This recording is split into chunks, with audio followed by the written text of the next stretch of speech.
Hello and welcome again to another edition of On the Marquee. I'm John Ballantyne, and I want to take this opportunity to thank our sponsors for this edition, Joe and Terry Malis. Our guest this time around will be remembered by many here at the Youngstown Playhouse. He served as executive director here for quite a few years, and when he left here, he ended up bringing opera to Youngstown. And of course, I speak about Mr. David Vosburgh. David, how are you? Nice to have you. Very well. Happy to be here. Well, good. Give us a quick rundown. You've been in theater for many Over years. 60 years. Over 60 years. So give us a quick rundown on your background. Well, when I was in the 7th grade, I was asked to take over a role in an operetta that the school was doing up in Newport, New Hampshire.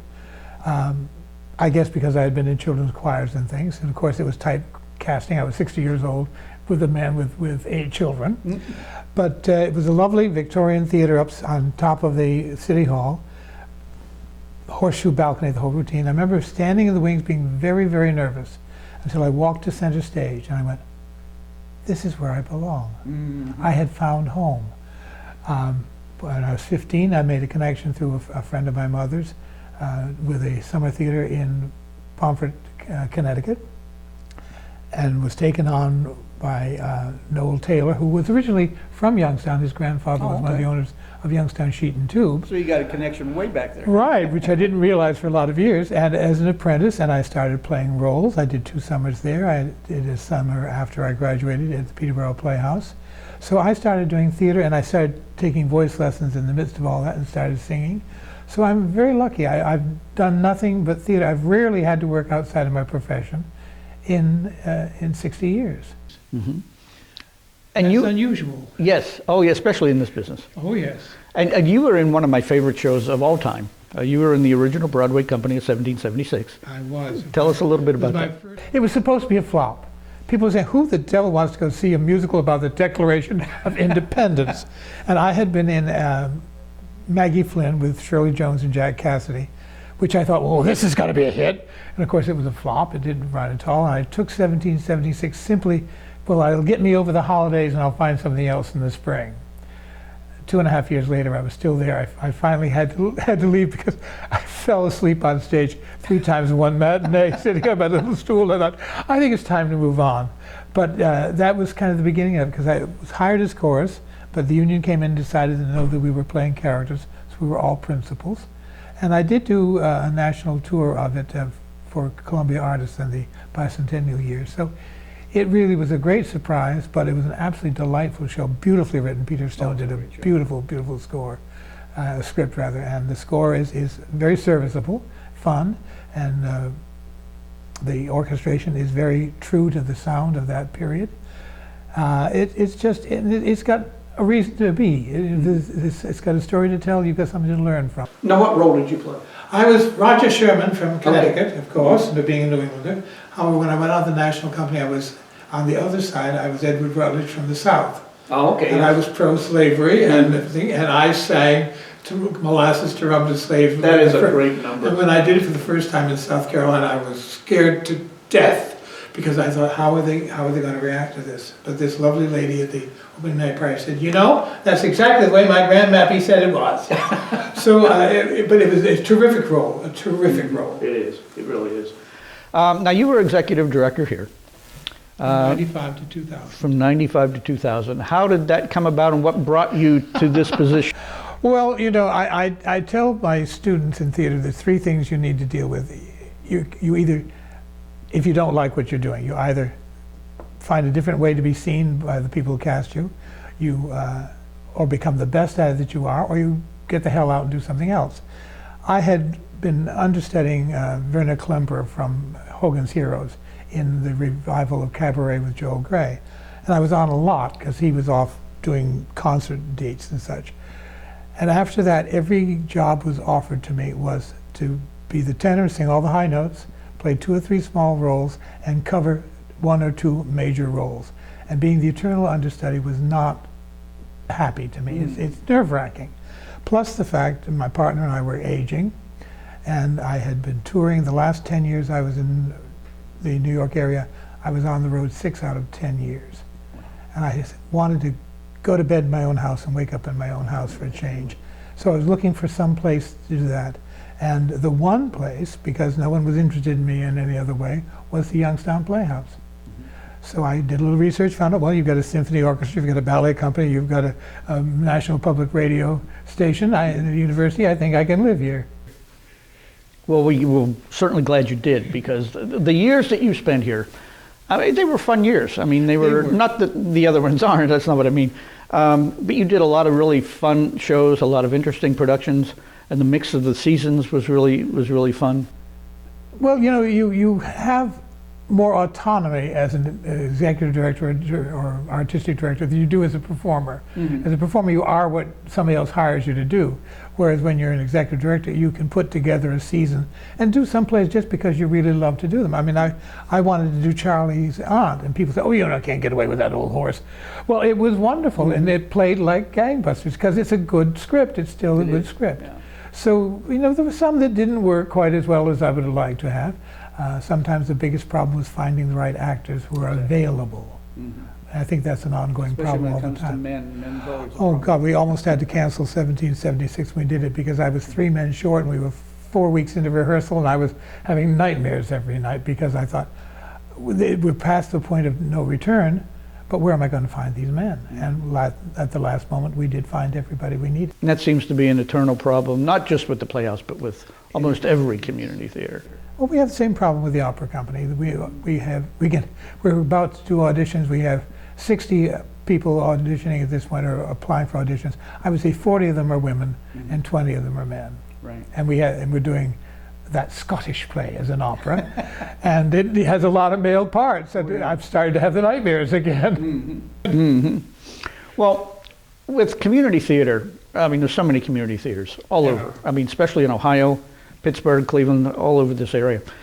What is it about the Youngstown Playhouse that keeps it going year after year after year? It's the tenacity of the people who love it. It keeps going because people want it to keep going. I was amazed just in general here in Youngstown because of what they'd gone through financially and such, that so many arts organizations survived. And they survived from the tenacity of the people who just would not let them die. And that's very commendable. Well, marketing is also, I think, a part of that. I mean, because you got to get people in the door, people in the seats, and marketing is always a huge problem for any community theater. Well, and every once you get the comment, I never saw that play. Why would I want to see it? They want to see the same plays over and over again, and part of your mission is to educate them to new plays, to things that they don't know. And plus, you're always having at certain points a totally different age demographic.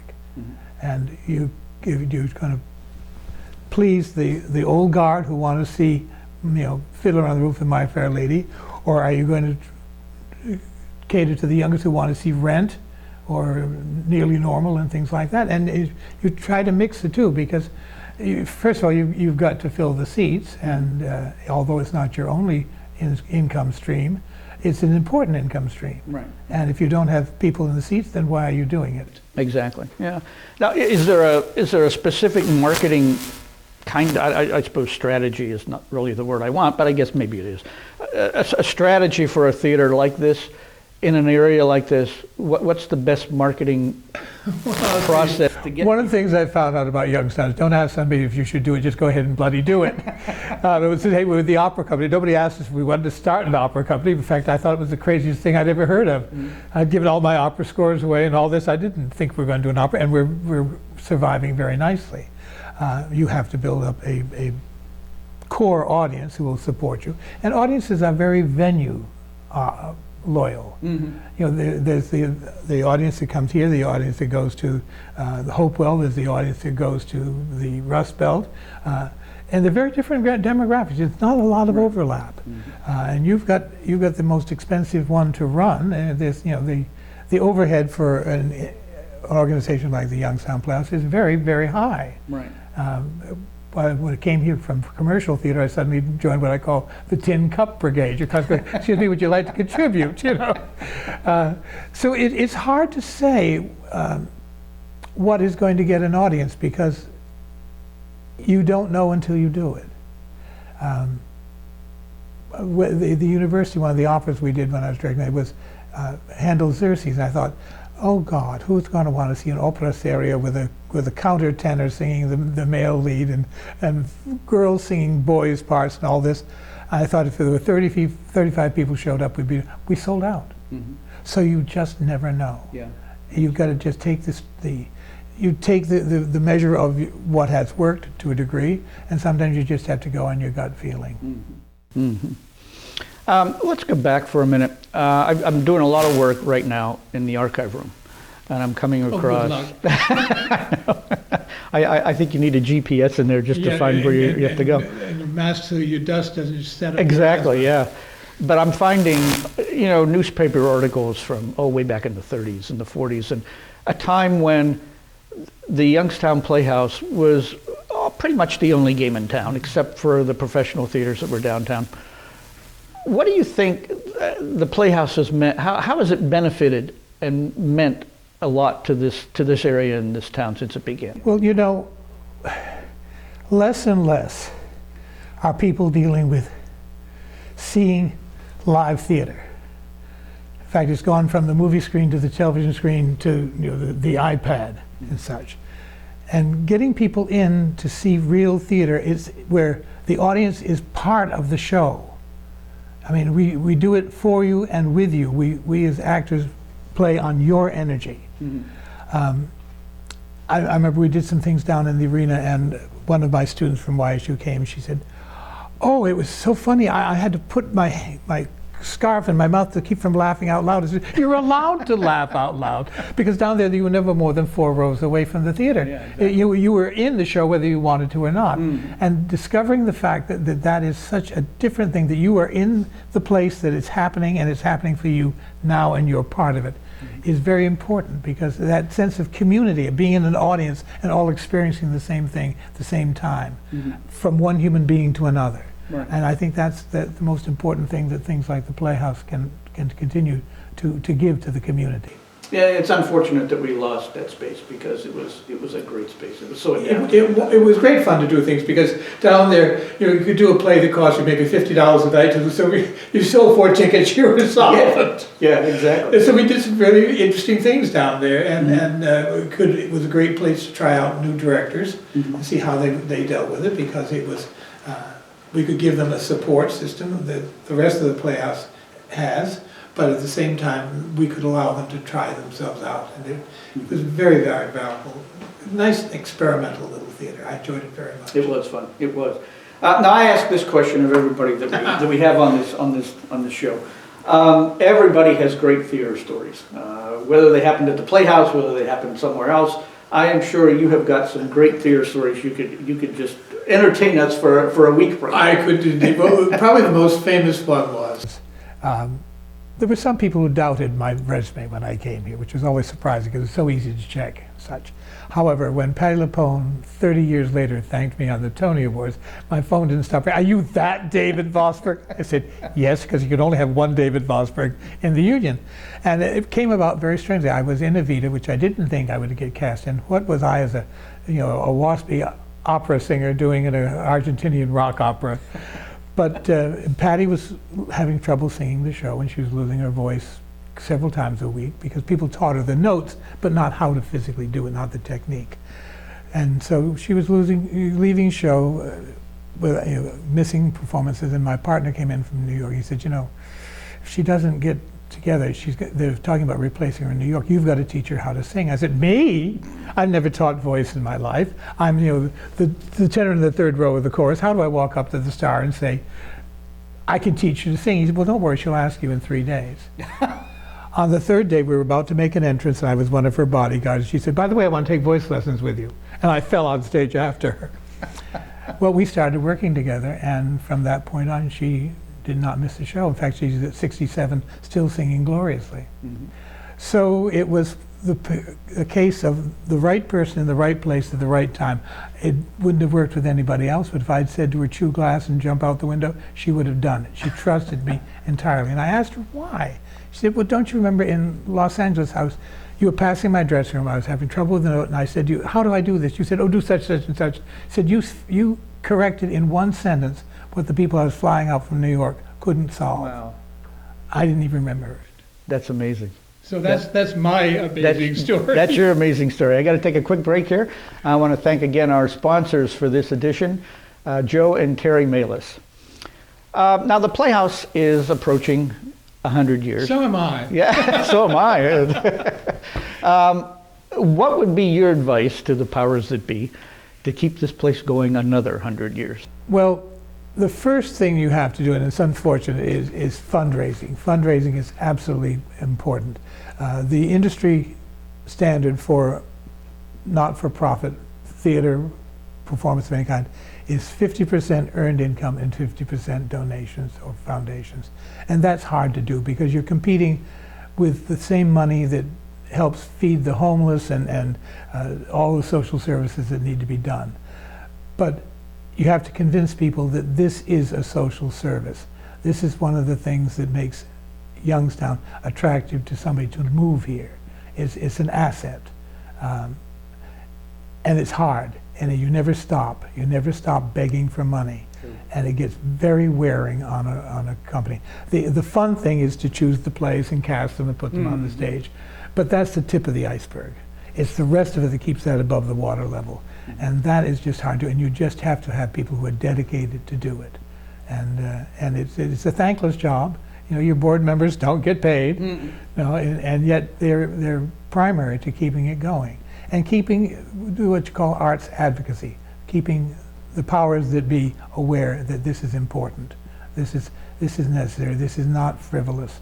This is what we as a culture are about. And that brings memories back to when they used to do these massive fundraising campaigns, and at one point, I forget what year it was that I was reading, it was back in I think the 30s or 40s, they had 200 people on the campaign committee to go out and get money. I mean, that's just unbelievable. By today's standards, you're lucky if you get 20. Yes, the day of the volunteers is behind us. People just don't have the time.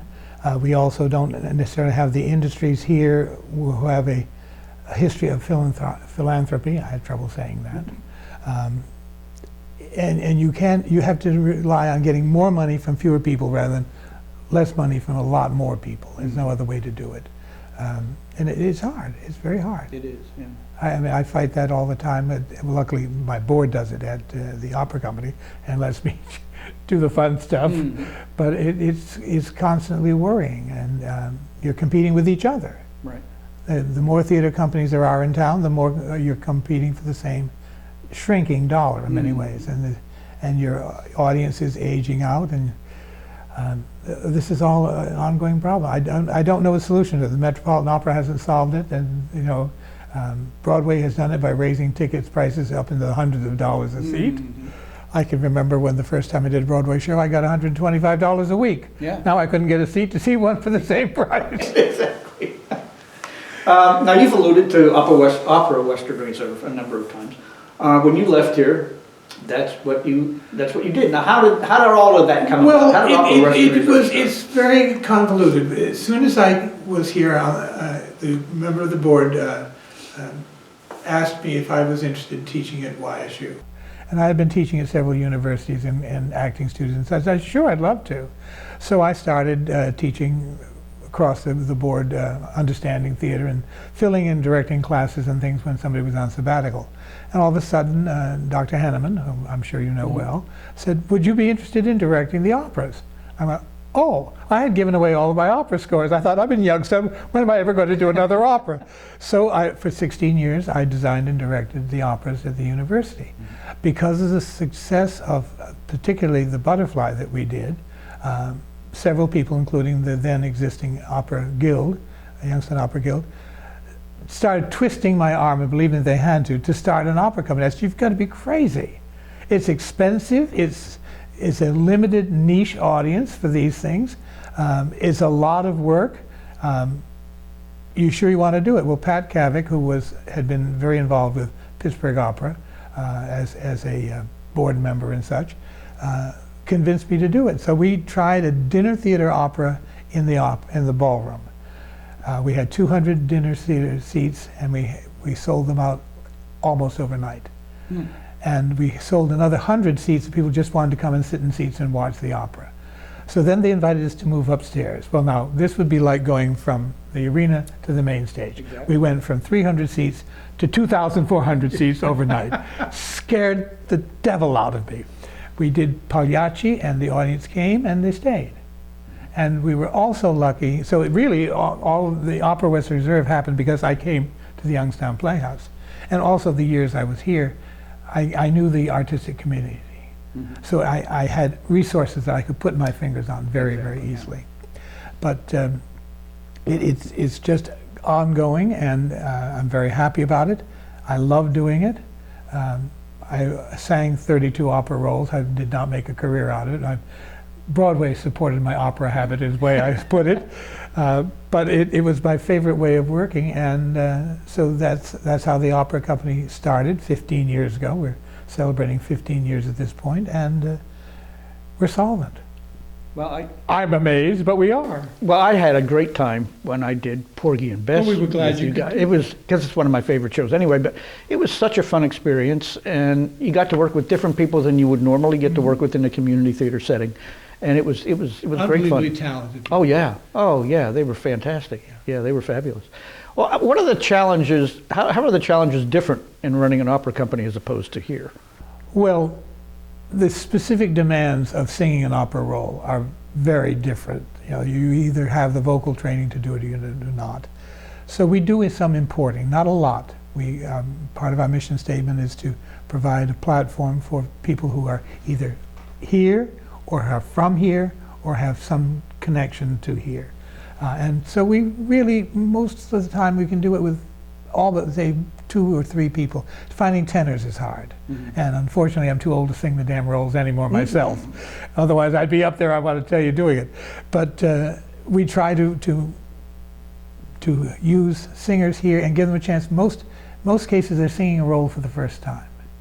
We have a wonderful musical director, Susan Devaney Weiner, who was just over in Warren. We solved who's going to be musical director with one telephone call. Mm-hmm. That was fortuitous.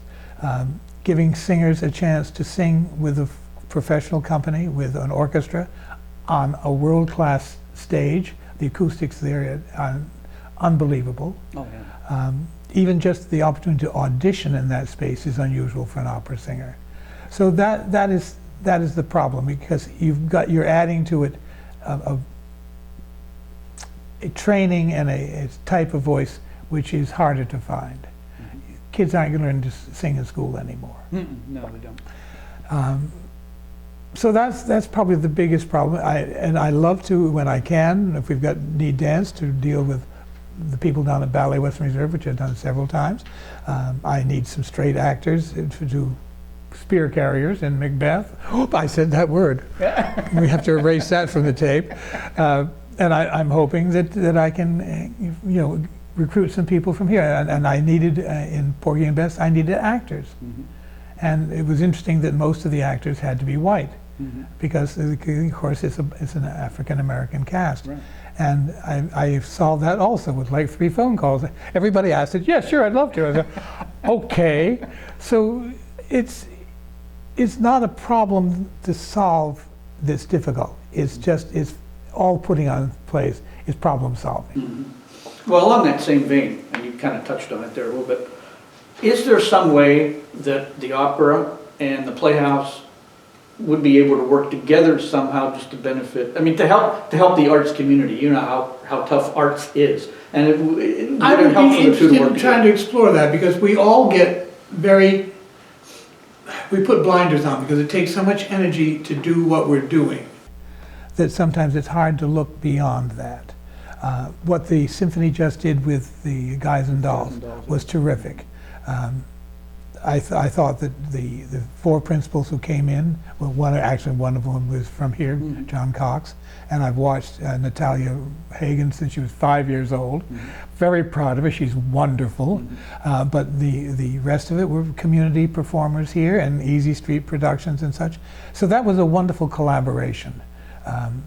Opera is a little bit more specific. Mm-hmm. It's a narrower list of requirements that not everybody has. But I hope I can find some people to come in and do the non-singing work in that Scottish play. I'm going to throw it out, and also we're always looking for chorus members from the community. They have to be prepared to sing in a foreign language, which scares a lot of them. Yeah, and they've got to memorize, which scares a lot of them. And some of them go, "You mean I'm going to have to do blocking and wear a costume?" Yes, that's how it works. So we're all dealing with not a huge pool of talent. It's a deep pool where the talent is concerned, but it's not a wide pool where the numbers are concerned. And that's a problem. It's a problem for all of us. Oh, yeah, it is. It is. As a former executive director here, you know the challenges that job encompasses. What would be your advice to future executive directors to stay sane and get the job done? Well, those are two separate questions. Well, I think the important thing is that the hired people, like the artistic directors, executive directors and such, and the volunteers board have to realize that their jobs are entirely different. The board can't do the artistic answer. That's not what they're there for. And someone like myself coming into a community cold is not in a position to do fundraising because I don't know the people. Exactly. So that division has to be there, and the support of a board of their artistic people is very, very important. Hire them, trust them, get out of their way. Support them with policy, support them with the fundraising and such that makes this go on. It's two totally separate but linking activities. The other thing is, coming from commercial theater and professional theater where that's everybody's life, I had to realize that what was my profession was everybody else's entertainment. It was their hobby, their fun. And you have to realize that when you have a rehearsal at 7 o'clock, you're getting everybody's second wind. Yeah. They've already put in a full day's work somewhere. I was adamant that rehearsals started on time and they ended at time. If we rehearse from 7 to 10, 10:05 you're in the parking lot. Rehearsals go on until 1 or 2 o'clock in the morning. That is unfair to the... It's counterproductive. They're walking into walls at that point. So respecting what they are giving up to do that is very important, to understanding it. And casting, there's some actors who came in. In fact, I think John Cox did his first role with me. And you can nurture this talent and say, hey, there's that somebody who's pretty good. Let's try him some. There was a guy who did little character parts here, and nobody took him seriously. And I couldn't find Ben Franklin. And so he was reading it in a rehearsal, and finally I said, why am I searching? I've got a Ben Franklin sitting in front of me. He was wonderful. Oh, he can't do that. He was just terrific in that role, and I cast him several times after that. So finding and nurturing talent is important. The youth theater is very important, because that starts them on the way. There was nothing like that when I was coming up. I was just lucky I did that thing in the 7th grade. In high school, there was very little theater. It was a country high school. So introducing people to whether they go into the profession or not, what kids learn, cooperating, being responsible, dealing with different age groups and such, being comfortable in front of an audience and such, they learn things that they can use in any area of work in their life for the rest of their lives. It's very important. It isn't just how to be an actor that's important that you learn. Oh yeah, it's far-reaching. It's very far-reaching. Now, even though this won't be seen for a while, because these won't be aired until we get closer to the 100. I'll try to stay alive then. But give us a quick rundown on what Opera Western Reserve has coming up here. Well, we do one major opera a year because our board has been very good about staying within our budget, not doing anything we couldn't afford to do. So we have the main production, and it involves about 75 to 100 people, depending on the size of the opera, because you've got crew, orchestra, chorus, principal singers. It's a huge thing. We also have a spring cabaret, which this year they've decided to do This Is Your Life, David Vosburgh. I said, let's just do the 15 years of the opera. That's enough of it. We have a young artist group that goes out and does schools, mainly singers from YSU, and they mainly perform during the spring break because they're free during the day. So they are doing 10 performances of a children's opera. the last one of which will be done in the ballroom to the general public, which I always say, you know, the school kids learn about opera, but the kids who are doing the operas learn more about performing than the kids ever learn. Yeah. And it's wonderful to watch them do it. That's where we are. We're not expanded past that. The Porgy and Bess that you did was because Stambaugh asked us to put it on. And doing a second production in the year was stretching us just a little bit. That's basically why I stopped doing the university operas, because I said, at my age, 2 on a year, because it isn't just the rehearsal period of time. The one that I'm working on now, the Scottish play, I've been working on it for 3 years. Translation, cuts, super titles, all that sort of stuff. Can we cast it? How do we put it on our stage? How do we do it technically and such? It's a long process. So, and we have to decide what we're doing 2 and 3 years in advance, because we have grants that have 3 and 5 year tenure. So they want to know, well, what are you doing 5 years from now? So it's a case of, well, this is what we plan to do. That could change. There was the year that we put in Barboursville, which we weren't planning, but Lawrence Brownlee from the Met, who is from Youngstown, said he wanted to come sing with the company. We said, when and what do you want to do? You know, which was wonderful, but kind of put us on the map in several ways. He's talking about wanting to come back and do another one, which is delightful. Well, that's great. That's great. Well, David, our time's up. I want to thank you very much for coming in today. It's always good to see you and sit down and chat with you. Good to see you. Good to see you. And we'll be back again next time for another edition of On the Marquee. Take care.